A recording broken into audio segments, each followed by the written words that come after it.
Yes, Parshas move very, very quickly. So, Parshas Va'era, which is Perek Vav Pasuk Beis. So that's where it starts. Here's a big spoiler. What's going on in the Parsha? Right? We start with the plagues. Okay, we have the first 7 plagues in this Parsha.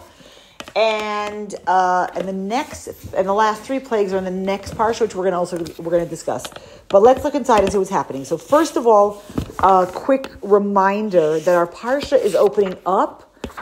If you have a chumash that's helpful, it's opening up as a continuation of last week's, the ending of last week's parsha. Right? What happens at the end of last week's parsha?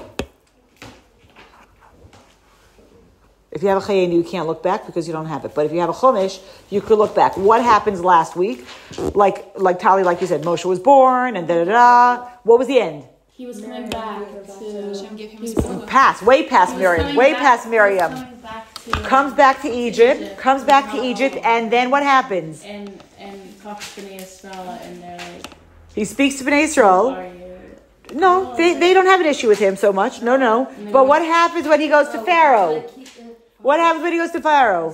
He says he makes the work harder. Exactly. He's like, let them go for 3 days. And Pharaoh's like, oh, they must be so lazy that they have so much time on their hands that they get to talk about things. And by the way, I always think, what if Pharaoh would have said yes? Go for 3 days.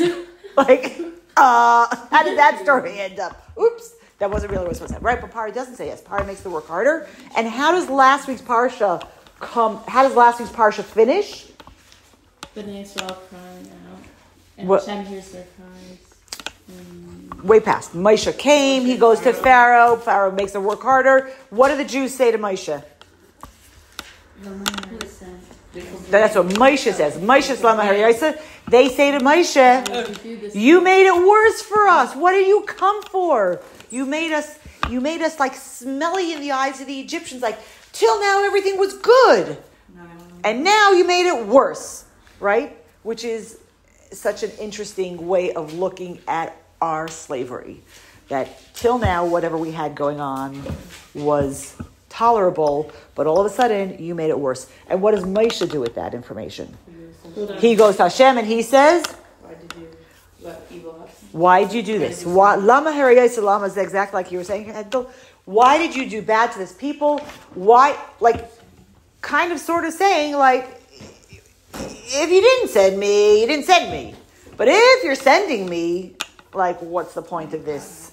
What's the point of it getting worse? Why are you not saving your people, right? And that's really what's going on here. He says, from when I came to Paro, the end of last week's parsha, me'oz basi al Paro l'daber b'shmecha herala mazeh. He made it worse. I didn't save them. I just made everything worse for them. And Hashem answers in last week's parsha, Vayemer Hashem el Moshe, now you'll see what I'm going to do to Paro. I'm going to take them out with an outstretched hand, and they're going to chase them out of that's where last week's parsha ended up. And then this week's parsha starts, Vayedaber Elokim el Moshe. Hashem is continuing this conversation with Moshe, right? He's speaking to Moshe, Vayemer Lav Ani Hashem. And then Hashem gives this very long answer that Mefarshim kind of struggled with. How is this an answer? I appeared to Avram and Yitzchak and Yaakov, and I never, I didn't, my Shmi Hashem, they didn't know this name of Hashem, and I'm going to do my thing, and right, and now I'm going to start saving them. So I want to start breaking down the parsha a little bit and see what's going on, okay? So first of all, a very interesting thing. If you look at the first pasuk, it says, Vayedaber Elokim el Moshe, Vayemer Elav, and he says to him, right? So Vayedaber and Vayemer, we know, are two very similar expressions, but what's the difference? One is more harsh and one is more gentle, right? If you even say the words Vayedaber, those letters are harsh letters, right? Vayemer is they're like smoother letters, right? So Vayedaber, Hashem is coming to speak to Moshe very strictly, very forcefully, and then he changes his tone to Vayemer. So some of the Musar Mefarshim talk about the idea that Vayedaber, Hashem comes to speak to Moshe and he says to him, how did you speak to me? How could you speak, not what a chutzpah, but Moshe speaking to Hashem in very, very, very strong language. right? Lama Ariyos Lama Zeh. It's like, so Hashem first is like, excuse me? But then he moves to Vayomer. Why? Why? Because why is Moshe speaking to Hashem like that? He's standing up for Bnei Yisrael. Because he's standing up for Bnei Yisrael. Because it's coming from such a place of Avos Yisrael. It's not like, oh my gosh, I'm so embarrassed. You sent me to do this job and it just got worse. That's not what Moshe's point was. Moshe wasn't like, it's like a shtickle embarrassing. You said me to make things better and it didn't happen and it got... No, that wasn't his point. His point was, how could you do bad to the Jewish people? How could you make them suffer? How could you continue to have them suffer? And that is where Moshe is coming from. So even though what he's saying is very harsh language, he's speaking to Hashem, maybe not so diplomatically, but Hashem hears it and Hashem's also going to respond, and he's going to gentle his tone because he's coming out of care for the Jewish people. We see this very often, that when, I guess as a parent analogy, like when the children play together, they get away with a lot, right? Like Tower of Babel, the children were playing nicely together, so Hashem doesn't wipe them out like he did by the flood.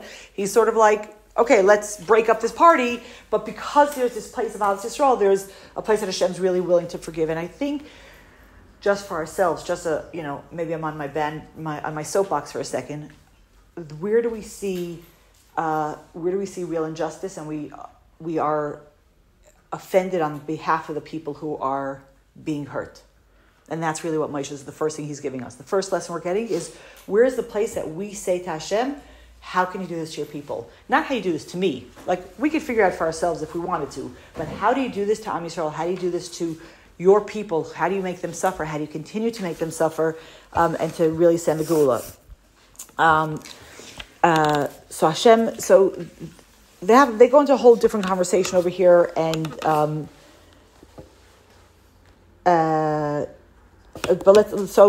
not getting into the language of the thing, this name of Hashem, that name of Hashem. One of the things that's very interesting that Chassidus talks about is the idea that Avram, Yitzchak, and Yaakov are almost the heart of the Jewish people, right? It says like Avram, Yitzchak, and Yaakov, and Rashi says ha'avos. Like, we know that they're the avos. We know Avram, Yitzchak, and Yaakov are the avos. But one of the things that Chassidus talks about is the idea that we talk about Avram Ohavai, Pachad, Yitzchak, like the avos are like the heart. And Moshe Rabbeinu, what does he give us? He's our teacher. He's our teacher, right? So Moshe is a place of Chachma. And Chassidus explains the difference between your heart and your mind, where your heart could see something that's not good, but sort of like say that it's I could understand it. Like, I could understand it. Like, you explain, like I could understand it. The mind, what happens when it sees something? On the one hand, it's very rational, and it will say, why does this happen? Why does this happen? Why does this happen? Explain it. But, and this is what Moshe is doing, but at the end of the day, the mind still has the ability to say, like, okay, you're telling me there's no pain, no gain without pain, and you from adversity comes, we grow from adversity. I got it. But why did you have to make it like that? Right? When Moshe talks to Hashem, Moshe says to Hashem, you made the rules. Like, you could change it. Like, why does it have to be that way? Why does it have to be that way? Why does it have to be that they suffer and then they get a better light? Why does that have to be? Meaning the heart will say, like, I get it. No, there's no pain, no gain without pain, like we hear it. The mind's like, but why? Why is the game, why is that the rules of the game? And that's where Hashem is saying to Moshe that it's a very, very good quality that he has, but he also has to someplace take the midah of the avos. There is a place where he has to he has to fight Hashem, but he also has to have that place of accepting that Hashem has a plan, that Hashem knows what's going on. And then what's going to actually happen to Moshe is that when he's going to be quiet, Hashem's going to say, give him like the clues to start to fight back on behalf of the Jewish people. Where's that going to happen? Anybody remember? Golden calf, right? When the Jews are serving the golden calf, and Hashem's like, leave me alone. And Moshe's like, I didn't say anything yet. So that he knew was his clue to get up and stand up to defend the Jewish people, right?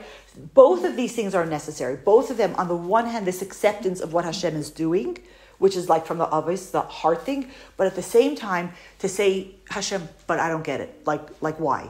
Like, I don't understand why that's happening. And why do you make, I understand what you're saying, but why does it have to be that way?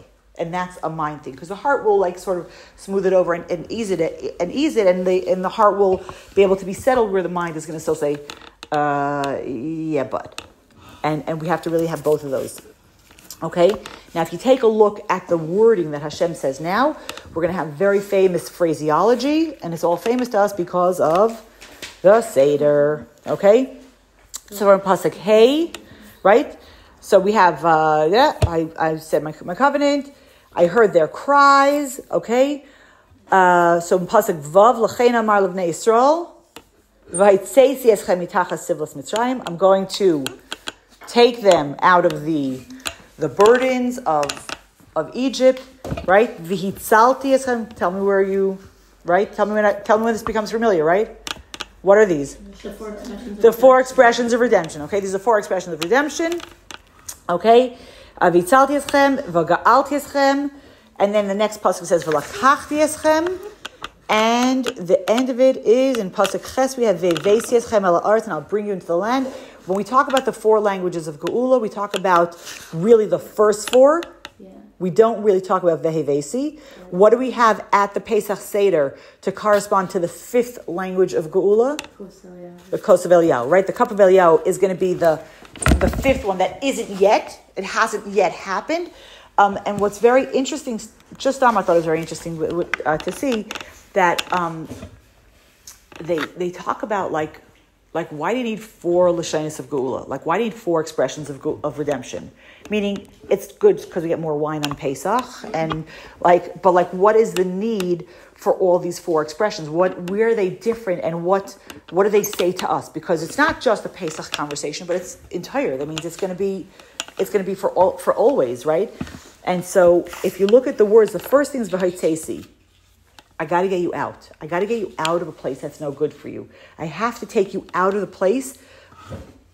Let's translate it back to ourselves, right? Because we've all been in more than one Chassidus class, so we know we talk about Mitzrayim, we talk about boundaries, limitations. Thank you, right? Meitzar, those places that hold us back. So whenever we're talking about Mitzrayim, we're not only talking about Egypt, but we're talking about, because you know what? It's easy to talk about Egypt because it doesn't obligate us. Talking about Egypt and getting out of Egypt is like, whatever, it doesn't obligate it. But if I say, wait a second, what's one thing that is bothering me? What is one behavior, one emotion? Not a person, but like for me, what's holding me back from being what I need to be? That becomes a whole different conversation. So when I just talk about Paro and Moshe and Egypt, like it's like a nice conversation. We can say nice Dvar Torahs about it. But when we say, wait a second, how does that reflect to my life? V'haitzesi, what do I need to be taken out of? What is holding me back? And v'haitzesi, the first step is to step out of it, to step away from my anxiety, my anger issues, my fill in the blanks, whatever it is, right? But then what happens is you get out, but it doesn't end. You know, we're going to try a new habit. We're going to do it for a week. And then it's not going to stick with us, right? So we took ourselves out. We put ourselves into a new, v'hitzesi. But then v'hitzalti means that we have to then set ourselves up for success. How do I save myself from going back? How do I save myself from falling back into things that I thought I had conquered already? Because, like, for 4 days, I did this well.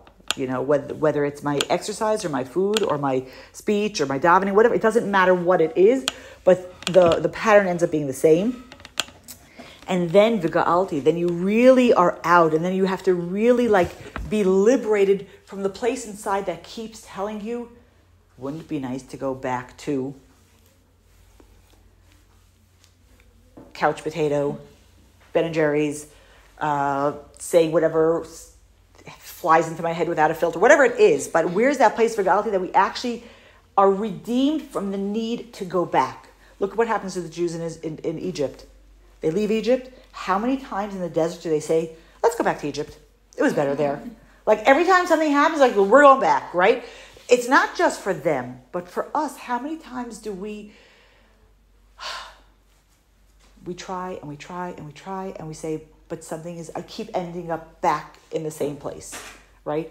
And it doesn't have to be like big world shaking thing. It's something that's personally holding me back, and that's where I need to make the change, because if I don't make the change, it's not going to happen. And the next thing that happens after that, then we go to Har Sinai, then Hashem takes us as a nation. And until we say, where am I going to, we're never truly free from whatever it is that we're trying to get out of. Until we replace it with the good, we aren't totally free. You know, the probably one of the most famous phrases that were, stolen from the Bible is here, right? Let my people go. Let my people go, right? Every single revolution uses that as a slogan. But that's not actually what Moshe says. What does Moshe say to Parai? What did Moshe actually say to Parai?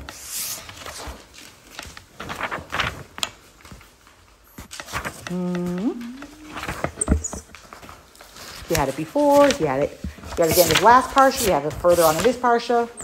What did he say to Parai? What does Parai say to them? Let us go into Hashem. Bing, bing, bing, bing, bing.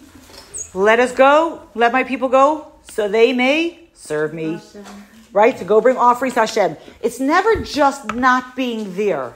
It's always, and what? And what is the purpose of us not being there?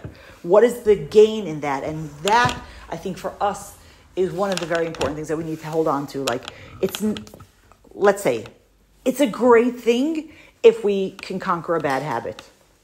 But until we put something good in its place, we aren't truly away from it. Until we've replaced the time that we spent aimlessly scrolling with something good, as a random example, we haven't conquered that. And it's going to be something that we're going to have to revisit and revisit and revisit.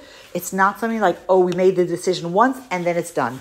It's a constant conversation that's going on, and I think like it's just something for us to think about. And the Vehevesi is the place where it's past us. We don't do that. Hashem brings us.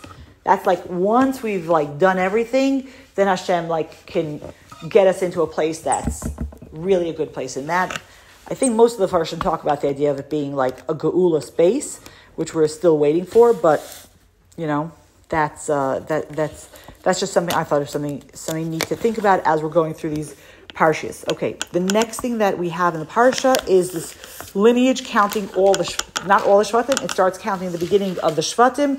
Reuven, Shimon, and Levi get counted here.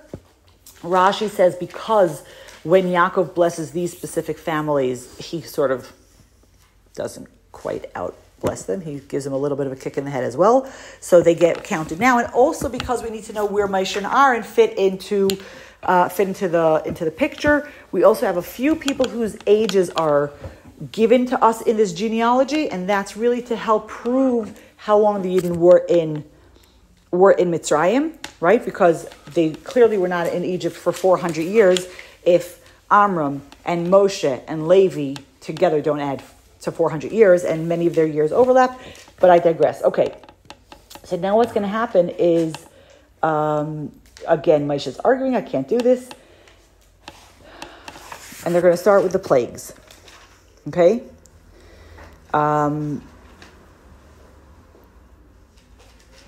What happens with the plagues? What's going on over here? Anybody? We're going to get to Revi'i, to the fourth Aliyah, which is Perek Zayin Pasuk Ches, and right? Hashem is told we're going to do this. We're going to take care of the Egyptians, and what's the first thing that's going to happen? Before the plagues. Start from Revi'i. Start from chapter 7, verse 8. The sign of the staff and okay, so this is turning into a snake, right, and the magicians copying it, and then Aaron's staff swallowing up, or Moshe's staff. Aaron was doing it. Yeah, swallowing up their staffs. and then he does the blood. Okay, but before the blood, so I want to say two things. There is an expression in many languages or whatever of, there used to be an old expression, and I'm totally dating myself because even old for me, of bringing coal to Newcastle. The expression is when I'm bringing something to a place that has that in abundance. Bringing snow to the Eskimos. Shkoyach, what are you bringing here? This is nothing new. And bringing kishuf to Mitzrayim, bringing magic to Egypt is not new for Egypt.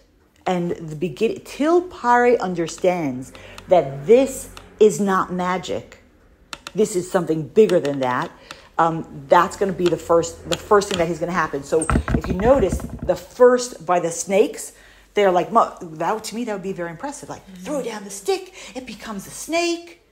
They're not impressed. They're like, we can do it too, right? We can do the same thing. They do the same thing, and then they're all there, and then the snake, right? Then the same thing happens with the blood. Just think about the craziness.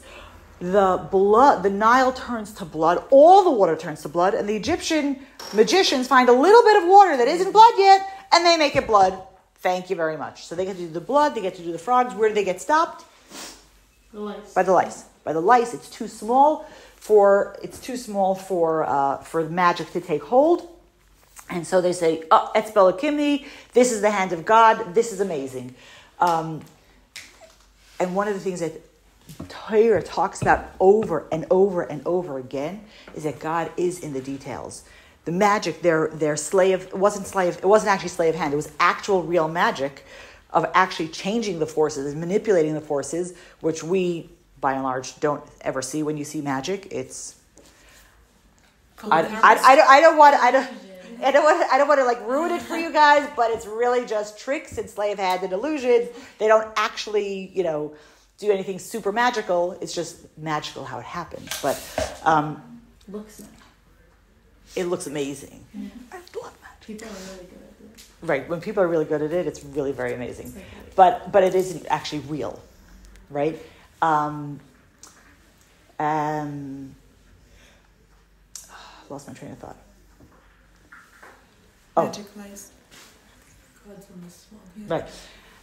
When you talk about what is under God's control, the big things, the big water, the frogs, like big things God has an interest in. But that God cares about such a little detail, that was novel to them. That was really like, wait a second, Etzbel Kimhi, this is a godly thing. And when we talk about, and I feel like we have this conversation in various forms over and over, but God is in the details. Yes, he does care if you light candles at this time or 20 minutes later. Yes, he does care about mixing these things and that. You're like, oh, God of the cosmos, what does he care? God is absolutely 100% in the details, and that's where that's where they say, oh, this is the finger of Hashem. This is where the distinction is. Because I think that in life we sometimes find people who care about the big picture. And they don't care about like the details are like whatever. Somebody else will figure out the details. What does it look like? Not what does it actually do or how does it manifest. And for us to understand, to have a relationship with Hashem, the details matter. The little pieces count. Okay? And we're gonna see a couple of things. If you've been going through the Parsha, then you're gonna see a couple of things. First of all, we're gonna see that the first 3 plagues, who does the plagues? Aaron does the plagues. Why? Because the water and the earth protected Moshe. Exactly. He can't do the blood and the frogs are connected to the water. The water of the Nile saved Moshe, so he can't pay it back. He can't be an ingrate. And the sand helped him when? To hide the Egyptian. When he had to hide the Egyptian, he did. So the first three plagues we have is that Aaron does it. And I want us to pause for a second and say, Torah is so careful with gratitude. Are we so careful with gratitude? Are we so careful? Torah is so careful that Moshe cannot pay back the dirt, the sand, by making it become insult. By the way, every time I hear it, does everybody hear lice and go like this? Like, Yes. The only reason I actually know that that lice is the third plague is because every so often the kids would come back from Gan and say, Hamakah hashlishit chazra lagan. The third plague has come back to God. And I'm like, welcome to Israel. So I think it's a good idea for us to stop and say, wait a second, where am I grateful? What am I grateful for? For the big things, for the little things. We become better people, we're healthier people when we actually remember that we have so much to be grateful for, and we don't just forget about this. The other thing that we're going to find in the plagues, if you would chart it out, you would see that the first two plagues, first of all, just a random bit of information, every single plague lasted for a month. So the first two plagues, every single day for 3 weeks, Moshe and Aaron would come to the water and warn the Pharaoh that this is going to happen. Okay? And then you have a week of the plague. Okay? So that happens for the blood. It happens for the frogs. And then what happens is silence. For 3 weeks. And then boom, plague comes. Okay? So in the place of, Rashi talks about the idea how they're doing the makas, the plagues are like war tactics. Like the first thing you do when you besiege a city is you cut off their water supply, and then you make a lot of noise, and then you kind of, there's all this stuff going on. But there's a lot of, we're going to talk about it in a second. So that's, first of all, I just want to point out a couple of things. That yes, each plague took about a month. So the question is, at what point are the Jews no longer slaves? From what point are the Jews no longer slaves? Right? Everybody agrees that by the time the Egyptians don't have water, like from that point on, the Jews are no longer slaves. The country's in chaos, and it's like not happening, right? So why don't they leave then? Well, they can't leave. They're not enslaved. So what happens after the week? What happens after the week of the plague? Paro pulls it together again. He's like, yes, they can go. Plague stops, and he's like, no, I changed my mind, right? Like that's sort of what goes on. Also remember to leave. It's not like let's like quickly run at it. Like the teacher's not looking. We're gonna all run out. You're talking about millions of people. Like even getting the message to everybody. Like how do we do this, right? And here's the other thing: Hashem does not want the Jewish people sneaking out.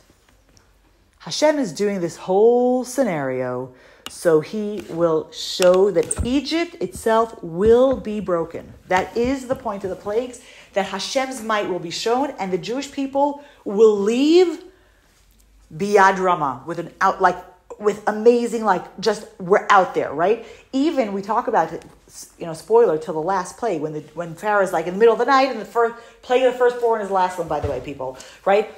No, nobody was surprised. Look at that. And Paro comes in the middle of the night and says, go, go, go, go, go. They don't go at midnight when the plague happens. When do they leave? They leave in the middle of the next day. They leave in daylight. They're like, we are not sneaking out. We are going out. We're proving that you cannot stop us. That Egypt does not have a hold on us anymore. So that's why they're not just going to besides a practical thing is Hashem, well, let's say like this, first of all, by the first plague, nobody's thinking about escaping, right? The Jews were 3 weeks ago, were being beaten, and their kids were being stuffed into the pyramids. It takes time to make that shift to say the door's open, let's go, right? So that's going to take time. But also Hashem does not want them sneaking out. And as far as a practical thing of how to get everybody to get the message, it's like oh, the WhatsApp groups, yalla, we're leaving Egypt, yalla, everybody grab. Question. Also, weren't a lot of them assimilated and they didn't even want to leave? A lot of them didn't end up leaving, right? So this is what I want to say. Let's say the first 3 weeks they were still slaves, okay? They so then you have a month for the next plague, and a month for the next plague, right? Right? At what point do we already have a conversation that there are Jews who don't want to leave Egypt? In the darkness? In the plague of darkness. Okay, plague of darkness is the 8th plague. That means, how long have they not been working? 7 months? Maybe, let's be generous. 8 months they haven't been working. 8 months they haven't been working, right? all of a sudden, their long-term memory got like fried. Their short-term memory was like, oh, Egypt's a really nice place. We just like hang out here. Everything's great. And they don't want to leave. And you're right. The Medrash tells us that 4/5 of the people did not leave Egypt. Now, my question is always like, because they would say the plague of darkness, the people died. I'm like, the lights go on, 4/5 of the people are missing, and nobody noticed? Like, I don't even understand. Like, how was that even possible that nobody noticed that this was going on, right? Wasn't that also on purpose? Hashem didn't want them to see that a lot of the Jews were... Correct. There was all these kinds of reasons for darkness why it happens, right? But I'm like, did nobody know? It's not like 5 people were gone. 4/5 of the people is the majority of the nation. So something like, oh, they're so busy, and there was the plague of the firstborn was there. Whatever. I don't know. I don't have the answer. I don't have a good answer to that. Okay. But what was my point? What's my point? How easy we get sucked into exile. How easy we get sucked into a reality that is actually so bad for us, but because it's not torturous, we're like, it's sababa. It's okay. We could do this. The Jews have not been under back-breaking labor for 8 months, and they forgot 4 generations of tyranny, and they said, we'd rather stay here than leave. So like if we look at them and we're like, well, hello, look at ourselves. Look at ourselves. Something clears up and is nice for a little bit of time. We forget, okay, maybe in our own personal lifetimes, we don't remember 4 generations, but like, how many times do we look at a situation and we're like, it's not so bad. It's okay. I'm not like, whatever, I'm not, it could have been worse. Yeah, it could have been worse, but like, is that what our expectation is? That our lives could have been worse? Where's the place that we're saying we want to go forward? We want to get out of this place. We want to go to a place that is actually holy and empowered and all those kind of like, we want to have a relationship with Hashem. We don't want to just not be beaten like slaves, right? And the fact that we had so many people who could buy into that fallacy after such a short amount of time, when they had every reason to remember how terrible it had been, and yet they somehow couldn't. I remember in the 70s, and I'm an Alta Cocker, so I know these things. In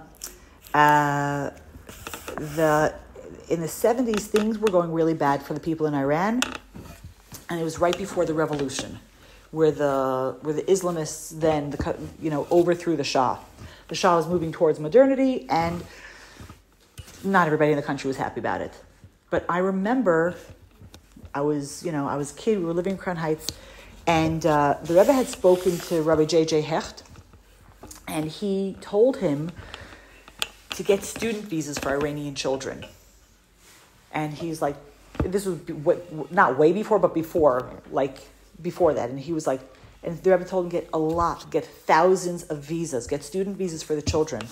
And they were able to get a lot of kids out on student visas. They came to America. Jewish kids, there was a massive Jewish community in Iran. There was a massive Jewish community. And how do we get the kids out and keep them safe? And they got as many as he thought. And he kept telling everybody, I have like 100. There was like more. And as soon as they needed to, they were able to pull a bunch of kids out of Iran. And the reason I know this and the reason I remember is because all the families in Crown Heights, that was the first landing place for these kids. And then they went to families, and they went to a lot of them had family in America, but like they were just sort of being pulled out. And so we hosted a lot of kids, 2 weeks here, 3 weeks here, kids who were coming out on the visas. And I remember then hearing like there were kids who were offered these visas who didn't want to go because I just got my room redecorated. I just got a new something. And you think to yourself, like, what, right? But we do it ourselves. I want to start a new habit. I want to try something. I want to move away from something. But like there's such objectively not important things that are stopping us, except except that we're human. Except that we're human. And, Rav Steinsaltz has a fantastic essay. And he talks about Paro. And he talks about how, like, Paro is somebody that we actually can relate to. Moshe, sometimes, like he's a tzaddik. We can't totally understand that, really. But Paro, first of all, you have somebody who believes in what he's doing so much that he's willing to stand up to God and say no to your face. He's willing to, when the country around him is being ruined, he is standing on his principles of not, his choices are bad choices. I'm not saying his choices are good choices, but can we understand the personality of a regular person? Okay, maybe he's not a totally regular person, right? Because let's admit, Pharaoh grew up, he understood, he was raised from day one that he was going to be the Pharaoh. Pharaoh means he's going to be the god of Egypt. Nobody ever says no to the Pharaoh. Nobody ever says, he says, kill all the babies. Does he blink about it? No. Does he doesn't. This is his right. I am the king. I am God. And I'm gonna keep up this persona of being a god, right? Why do Moses and Aaron go to the river to see the Pharaoh? That's where he uses the bath. Because that's where I'm a god. I don't need to go to the bathroom like a human being. But hello, come early morning when everybody's under curfew and show up at the river, and there's the Pharaoh, right? He has this belief in himself. It was given to him from when he was born that he is going to be the Pharaoh. He is the god. He has all the right. The right of kings, and it went through Europe for a very long time. They get to do whatever they want. Tzigazund. And it's only after the plague of hail, which is the last makkah that we have in our parsha, where Paro says, Hashem hatzadik v'ani harashaim. I might be misquoting it. Let's see. It's all the way at the end. The barad comes down. The hail comes down.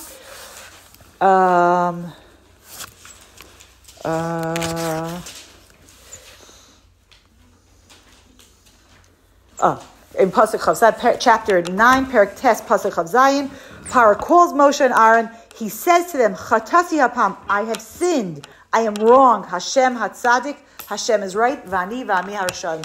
And I and my nation we're wrong. We're wrong. We've done it. We've done wrong. This is the first time that Paro is going to say that. And when he's going to say that, when Paro says that, first of all, Rosh Hashanah points out such a fascinating thing. He's like, when did Paro ever see hail before? He's in Egypt. This is not like the weather conditions that you get in Egypt. They have no rain there. They for sure don't have hail, right? Hail, thunder, lightning, the whole shebang. He's like, oh my gosh, this is really bad. But his point is, he said, what is Paro saying? Chatasi hapam, that I sinned. What is he saying? All of a sudden, something happens to him that shakes his worldview, that makes him rethink the reality that he accepted as normal and as real, and said, maybe not. Maybe my sense that I get everything, that whatever I want, I deserve, the world owes me, is maybe not 100% accurate. And he starts to think back about what's going on. How did I get to this place? The killing of the firstborns, the taking away the straw from the Jewish people, and the killing of the firstborn, and going back to enslaving them. All of a sudden, something happened in his life that was a whole paradigm shift, and all of a sudden, he sees the world totally differently. And that is where we get the power of tshuva.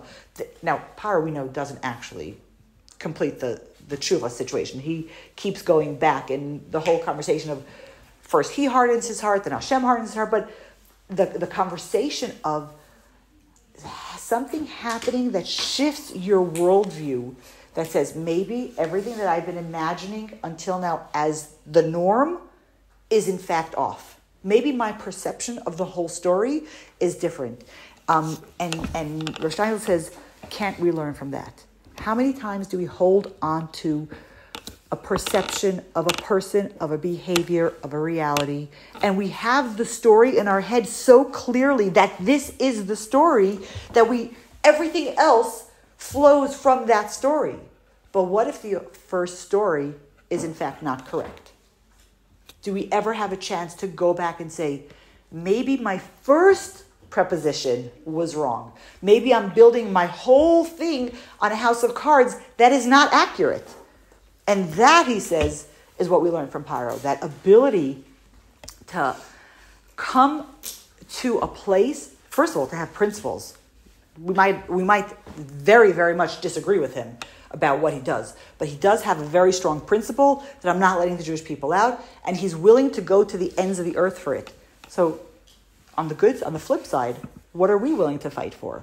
What is it? Where's our line in the sand that we say we are not negotiating about this behavior, this whatever? It doesn't matter what it is. Where's our line? Where's our place where we're like, this is my Adkan. I am not moving past this. I can talk about this. I can negotiate about this. I can whatever.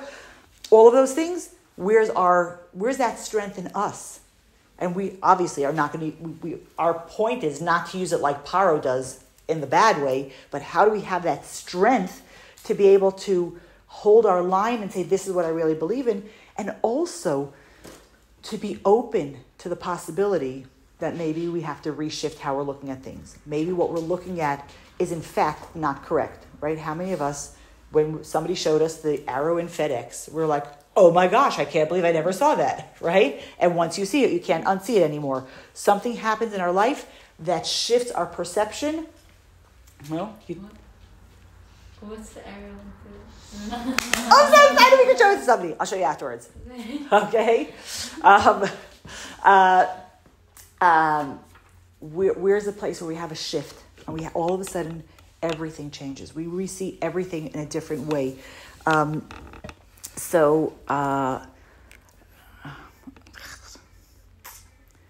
Okay.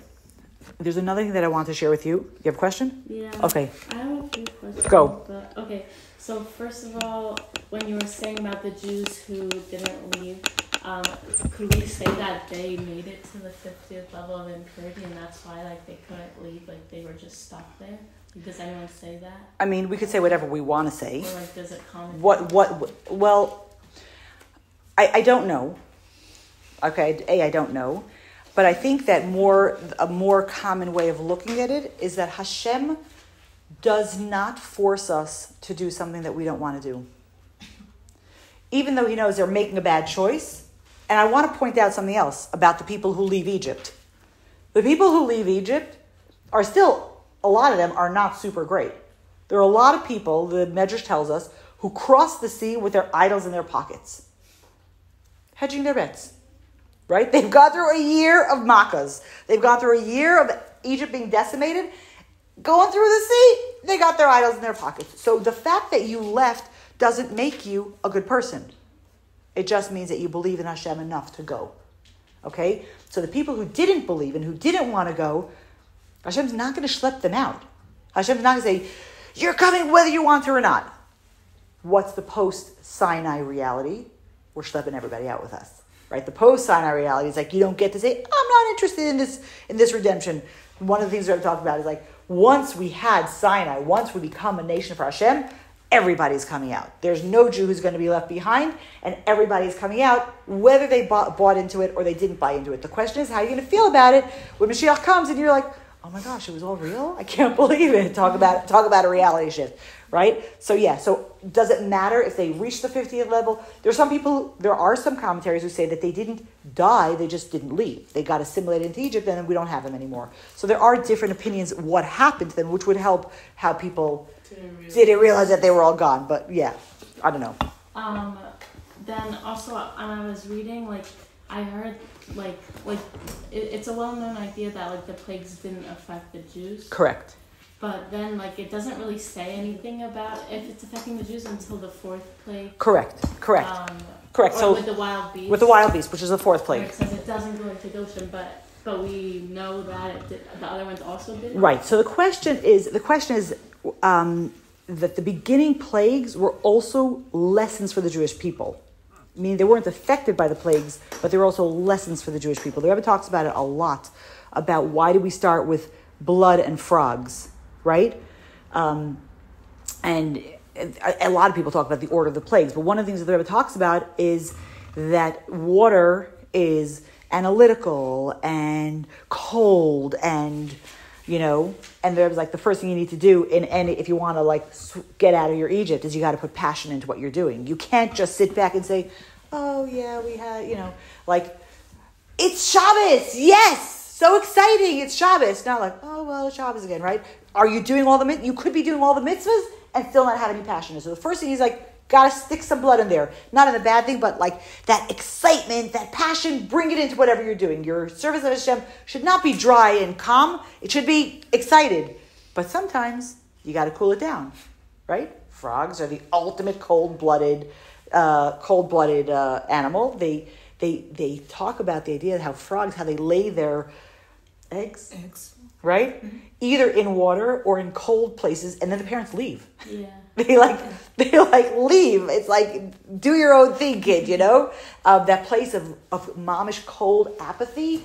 Sometimes there are things that we're so excited about, right? The Rebbe actually uses the expression that the Torah says that the frogs went into the oven. Why didn't he tell us that the frogs went into the oven? And the Rebbe talks about the idea that there are some things that we're heated up about, and we are passionate about, and maybe you shouldn't be. Maybe you should be a little bit froggy with that one. Maybe you shouldn't be so excited about, so how do we balance that? But you're right. The Torah it doesn't say till the fourth plague that I'm going to separate the land of Goshen, but the Mefarshim will talk about that the Jews didn't have the effects of the other plagues. Also, I was just looking inside and it doesn't say it so clearly, but it says the Mitzrayim dug around the river for the water. Right. So the Medrash, I feel it's the Medrash for sure talks about it. The Medrash for sure. Even in Pshat, it says right. So Medrash is going to hang on it. So for example, we have in the Medrash it talks about the idea that where did the Egyptians get water from in the first week? How did they get it? They had to buy it from the Jews, right? They couldn't steal it from them. They had to buy it from them. And every single kid in Gan comes back with their arts and craft project is a cup with 2 straws coming out of it. And one has blood and one has water, right? Every single Gan, I think, is going to come back with a version of that arts and crafts. But the Medrash is hinging on the fact that it says that the Egyptians dug the wells, meaning it's clear if you look, but it's not so clear if you don't look, because it could just be the Jews are not part of this conversation, right? But you're right. It does. If you look inside, you'll see it, but it's not clear till the wild animals that Goshen was not. Right, it doesn't have outright say anything about what's happening with the Jews. Right, because really the focus is on the Egyptians. The Jews are not the bystanders, but a little bit they're the bystanders. So then why specifically wild beasts does it bring it up? Is there a significance listen, wild beast. First of all, we could say, and I don't know, but I think wild beasts would be the first thing that would be totally, their nature is they're out of control. So where they hit a borderline and they don't cross, that would be pretty impressive. But I don't know that that's the reason for it. Okay, Beseder. There was something that I wanted to bring, but we don't have time. Shocking but true. So I'm going to refer you to an article by Rabbi Yossi Jacobson. It's actually on Chabad.org as well. 10 Ways to Destroy Your Life, and he goes through all the plagues. And how the Egypt version of the plague is the corruption of the holy version of the plague of the Midah. So I'm going to send you there. So as we finish up our parsha, I want to say a couple of things. First of all, which we already knew from the beginning of the week, it's Shabbos Mevarchim this week. It's Shabbos Mevarchim this week again. But what we're doing really is that we're moving into Shvat while it's still Teves, right? It's Teves, and we're blessing the month of Shvat on Shabbos. So it's still Teves, but we're blessing the month of Shvat. And the month of Shvat is where we have lots of things.